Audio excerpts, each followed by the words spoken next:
Several doctors across the GTA are sounding the alarm bells about crowding and wait times at emergency departments in Ontario. One doctor says the situation is now at crisis levels. The public doesn't realize it, but the system that you've come to rely on is basically being held together by duct tape and glue. We've never seen it this bad in our entire careers. Toronto emergency room physician Dr. Kashif Prasada describes a chaotic situation for patients and healthcare workers. He says staff are burnt out and the infrastructure of our healthcare system is collapsing, with clinics and primary care still not fully functioning. What are people facing when they're showing up? You're facing a longer wait time even to register, to get triaged.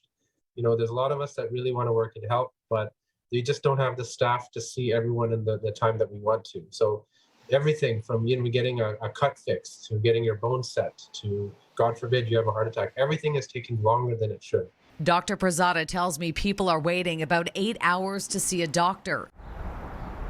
Sick Kids Hospital recently reported children are waiting up to 4 times longer than usual. On Twitter, some are posting about their experiences at local ERs. Sabina Voer-Miller with the South Asian Health Network wrote about her latest visit, saying she heard nurses talking about hundreds of patients waiting, multiple emergencies, people crying, and many leaving without being seen. This needs to be addressed urgently. It's not the same system that you went through, maybe a few years ago, or maybe even a year ago. It's under a lot more stress, and we really need to pay attention and fix these problems. Even with COVID cases on a steady decline, as predicted with the warmer weather, Dr. Prasada says people are coming in sick with a variety of other issues, such as post-COVID lung damage, blood clots, and strokes and heart attacks.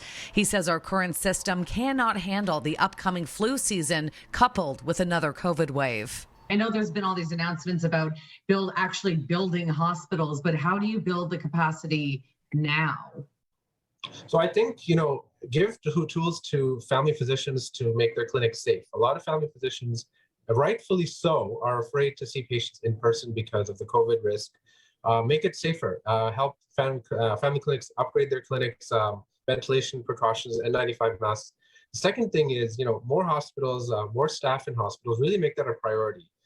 The third thing is, improve public spaces. Get every public space well ventilated. You'll slow down the spread of whatever diseases come in the future.